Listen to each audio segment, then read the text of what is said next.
Good afternoon then. It's Good Friday afternoon and I'm down on the South Downs. I have 4 potential spots tonight. One of them is New Timber Hill over the other side there. That should be quite quiet, not too many cars over there, not too busy, lots of tree cover. There's 3 more potential spots up here at Devils Dyke. This area is likely to be very busy though, and there's not a lot of tree cover, so I have to wait and see which one of the 4 options proves to be the best for me tonight. As I say, it's Good Friday, coming up on Easter, and the weather is really very pleasant. 15 degrees on the way down here, sunshine. This area here actually is one of the 4 potential spots. I've actually seen a YouTube video, Julia Elliott camping down here. They were bike packing. It's only just off the road. They found quite a secluded spot in the trees that was quite flat. This looks far from flat though. The other spots I'm looking at are around Edburton Hill. There's a Moss and Bailey fort up on the top of Edburton Hill. And there's also little copse of trees just at an unnamed peak between the Devil's Dyke and Edburton Hill. The furthest spot is around a 4-mile walk in that way across the downs to the west along the ridge, and then make a decision from up there. Well, what an absolutely glorious day it is after all this rain. Lovely to have a few days of sunshine and let the ground dry out. Apparently Devil's Dyke has been popular with tourists for a long time. Back in Victorian times, it was really the place to come from London. They actually had a railway link up to a station a few hundred yards over to my left. Guess that must have come in from the Brighton direction. They also had a funicular railway over on the other side, taking you up and down the steep part of the valley. And they even had a cable car which runs, or used to run, right across the valley. And apparently they used to get 30,000 people a day here. That sounds almost beyond belief. So perhaps my facts are awry there. But it was a popular tourist attraction. Sometimes when you're on your travels, I find that you get little tiny short snapshots of things that are going on in the world. You see people running along the street, or you hear people shouting, but you've gone before you know what's going on. It's like just reading a sentence from a book, putting the book back. Sometimes though, you do actually get the full story. That was really nice. Just saw a lady and a daughter calling for a dog they'd lost. Walked a little bit further up the path.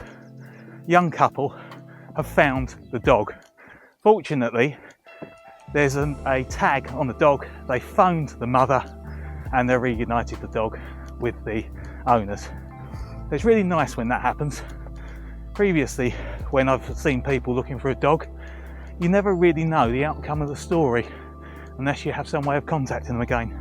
And it's also nice to know that people are kind enough to go out of their way to help you when you're in distress. After my bit of a battery fiasco last time, where I managed to run my batteries down, I'm carrying a lot more battery weight this time. Got 3 drone batteries, 3 GoPro batteries, 2 Insta3 batteries, a 20,000, a 10,000, a 5,000 amp hour battery bank as well to recharge anything if I need to. Oh, one night and enough battery power for a week, because I don't want to get caught out again like I did last time. Don't you really love the English countryside when you've got these white fluffy clouds up there and the sun out behind them and the dappled cloud shadows across the meadows? Really is lovely to be out here. As we come to the end of the dike, you can see towards the north and over onto the Weald, flatlands of the Weald and then the hump in the middle. This whole area at one point was covered in a huge lava dome, and the lava dome has collapsed and it's left the weald rising up in the middle, and then around the outside, the rim of where the dome was, is the North and the South Downs. Huge area, many thousands of square miles. I think it was the Cretaceous period that you had the lava dome that collapsed. You can see along the ridge there of the South Downs, it's the north side of the South Downs, the radio mast up there on the top of Truly Hill. And before Truly Hill, you've got Edburton Hill, which is the one with the fault on it, the one I want to camp on if I can. And then as you come down this end, you've got Devils Dyke just up ahead of me there. Just come past the Devils Dyke pub. Really busy up here, right by the car park, but there's an ice cream van, so I treated myself to a real ice cream. I've walked about one ice cream's worth in distance from the Devils Dyke pub, which I guess is 5 minutes. And I've gone from all of those hordes of people just to the odd one or two, and these ladies are here as well, grazing on the land. Actually, I say they're ladies, they're not ladies, are they? They're young gentlemen. Definitely won't be pitching in this field with them. Popped into work this morning and I managed to get caught up in some things going on there for 3 hours. So I was a little later coming down here than I planned. I really wanted to get down here early today to appreciate the walk.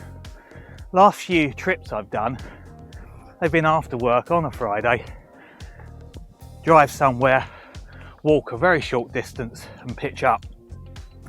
This time, being such a lovely day and such a gorgeous area, I wanted to take my time, actually enjoy being out here, listen to the skylarks that are back again, and just enjoy myself. So I was a bit miffed when I ended up having to stay at work for a bit, but did get down here in plenty of time. Got about 3 hours in which to find my pitch and pitch up and just enjoy myself, which is what I'm doing, enjoying it. I believe that this little copse of trees on my right here is my second spot option.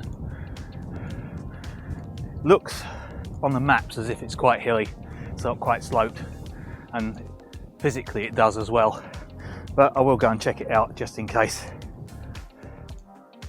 Come down to have a closer look at my B spot. It's on a little bit of a slant, but it's not too bad. But I carry on to the A, see what that looks like. Don't want to unnecessarily settle for second best. It's coming up to my turnaround point now. Up there to my left ahead of me is Truly Hill with its radio and radar mast, but not going up there. See the sea over to the south. Just up ahead, this is the confluence of a number of footpaths at Edburton Hill. And this mound of the hill to my right, there should be a footpath that heads around the other side of the hill to the fault. So as I said before, as I think I said before, but when I was researching this, I could see that the fault is probably a good 150 metres from the South Downs Way footpath that I'm on at the moment, and a good 10 to 15 metres higher just over the brow of that hill. So hopefully it might be relatively secluded, even though there isn't any cover around there aren't any trees. But we shall see. Just reach the joining of all these paths and then head off to the right.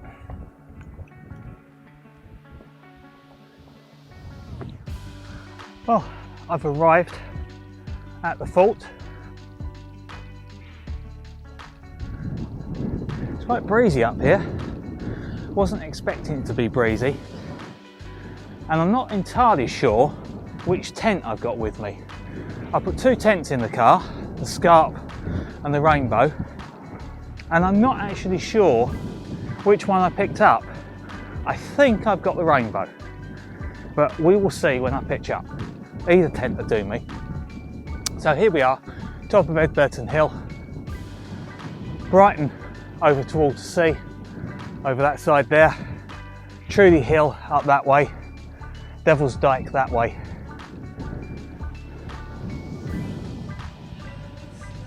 You can see there's not much left of the fault, Motte and Bailey fault, so it's got a ditch around the outside and then a mound.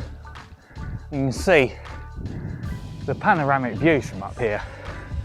If you're going to build a fort somewhere, this is a fabulous place. Put my rucksack down over the far side there, have an amble around, try and choose a suitable place. Over up here, you can see the ditch and then the mound here.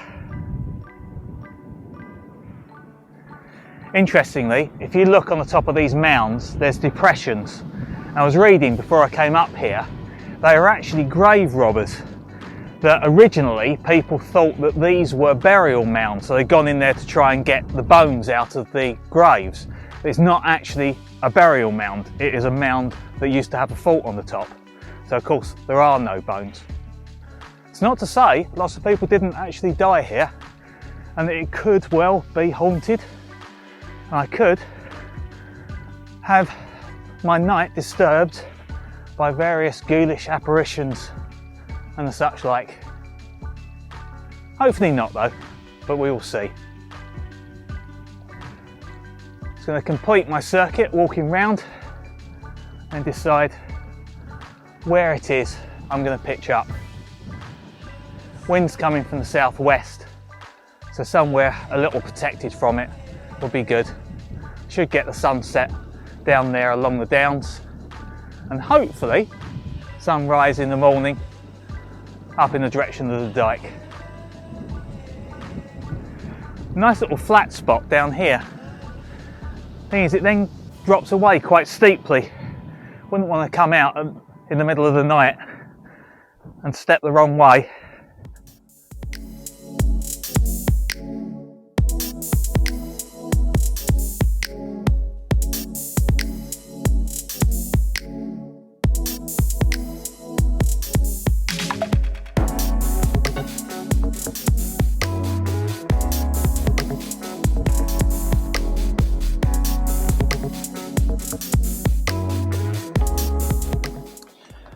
Now I'm pitched up in porch mode in the very strong breeze.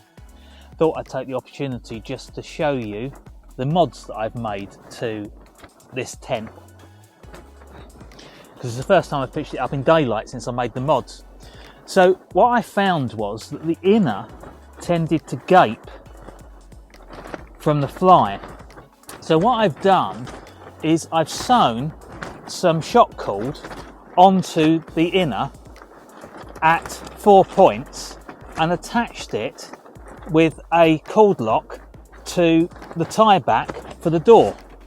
And what that does is it stops the inner from gaping, gives you a load more room inside. Done it there, over the far side, and both up at this end as well. And it's really made a huge difference to the volume inside the tent. So here I am pitched up on Edburton Hill of the Motte and Bailey fault, set up on the north face of the Scarp, and I've got the double Rainbow double wall tent with me, and at the moment I set it up in porch mode, so it gives me a nice porch area to cook in and to allow me to unpack.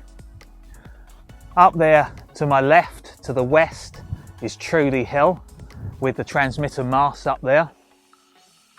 And back over that way in the cloud of that big black cloud up there, in the shade of that cloud, there is Devils Dyke. And I can't remember what the next hill along is. But anyway, and beautiful view down over Edmonton on the valley floor. Really is beautiful up here, if a little windy and a little flappy.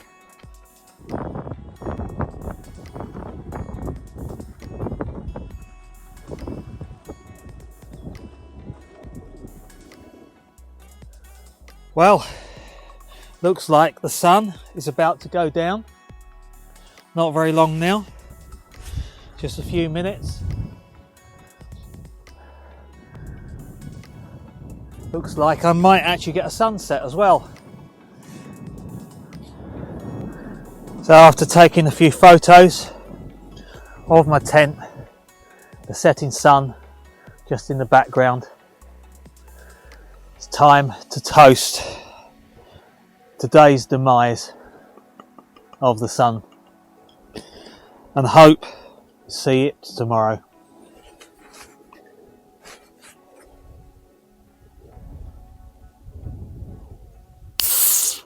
Excited beer.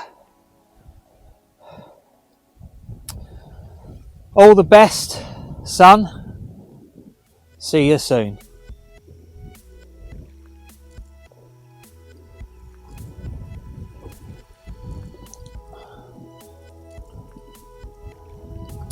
Now that is a good beer.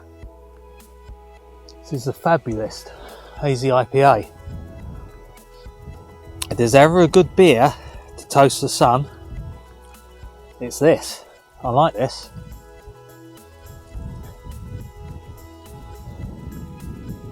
All the best to you. Take care. Shine upon the Australians.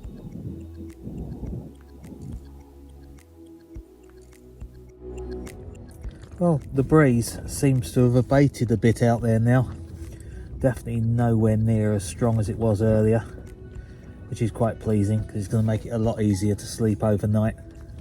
I've just been outside and just checked all my guy lines and make sure everything's still taut, which it is. On this camp, it's 10 degrees, so it's not actually particularly cold weather. It's not going to be a frost or anything tonight. Maybe, I think it's forecast to get down to about 7. At the moment it's only 10. But on this camp, I actually bought my tent slippers, a pair of Rab down booties. I've been wearing them through the evening and my feet are too hot. So I've actually taken them off now. But I think that they will be invaluable when it gets really cold. But maybe 10 degrees isn't cold enough for the Rab tent slippers. Just trying to charge a few things up before I go to bed. As I said earlier, I bought loads of batteries with me today and loads of power banks. So the Insta360 is now on charge. I've depleted 1.5 batteries on that today, which is really quite unusual. Usually I only get through one, but 1.5 batteries of that gone. So I've charged one of them, the half, and now overnight I'm going to charge the other full battery. GoPro's outside with the power bank on it, doing a night lapse, which should hopefully be interesting, particularly being this close to the airport of Gatwick. So I might be able to get a few aeroplanes going over. And I'm charging my phone as well, just because I panic if my phone gets too low. So I think it's about time to turn in now. I've finished my beer. Yeah. So I shall bid you good night, and unless anything happens overnight, I won't bother bringing you back until the morning. So good night all.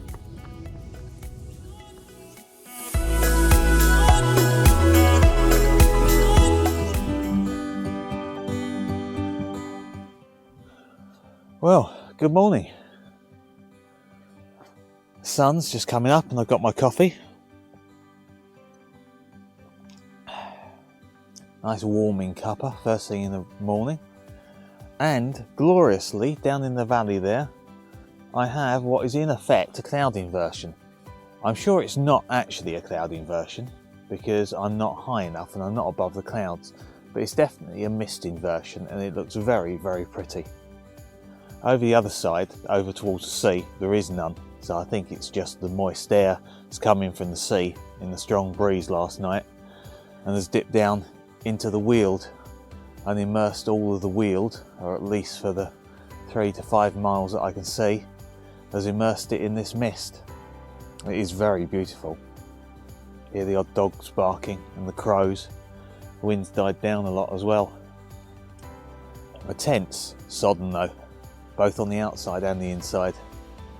And I think that sea breeze coming in was bringing an awful lot of moisture with it and blowing that over towards the tent. So despite the ventilation inside, I still got a lot of condensation, because I was getting condensation on the outside as well, even despite the wind blowing over.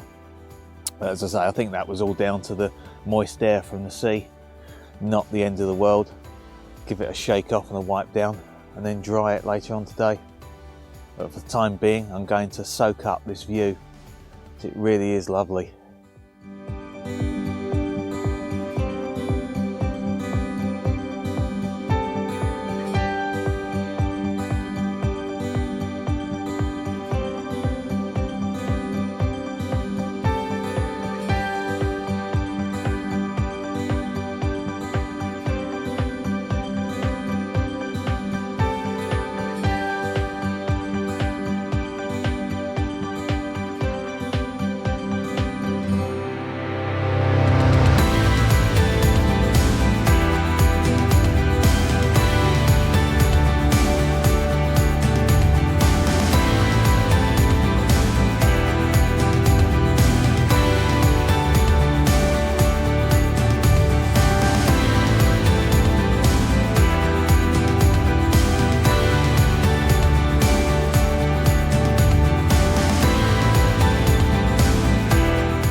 Okay, one last look at camp. Nothing there, nothing left. All my pegs out, just a few disturbed worms that I found. Beautiful spot. And now to head back. The mist down there in the valley is starting to subside, blowing away. Oh look, and I don't even have to go over the stile. Somebody's pulled the fence back.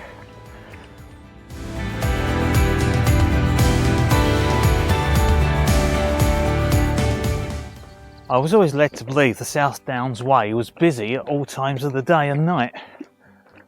There's nobody up here this morning, and it's beautiful. 9:30 on a Saturday.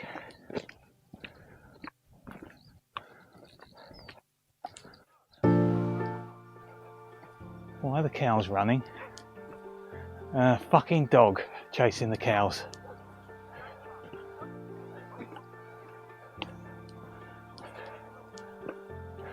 Pair of dogs chasing the cows.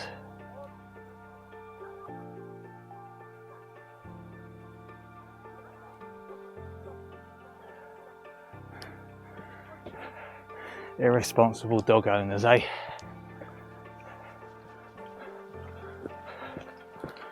Oh.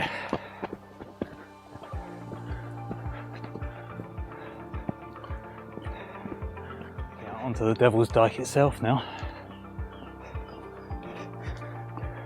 It's impressive. Well, I wouldn't say it was that much more impressive than the other views around here.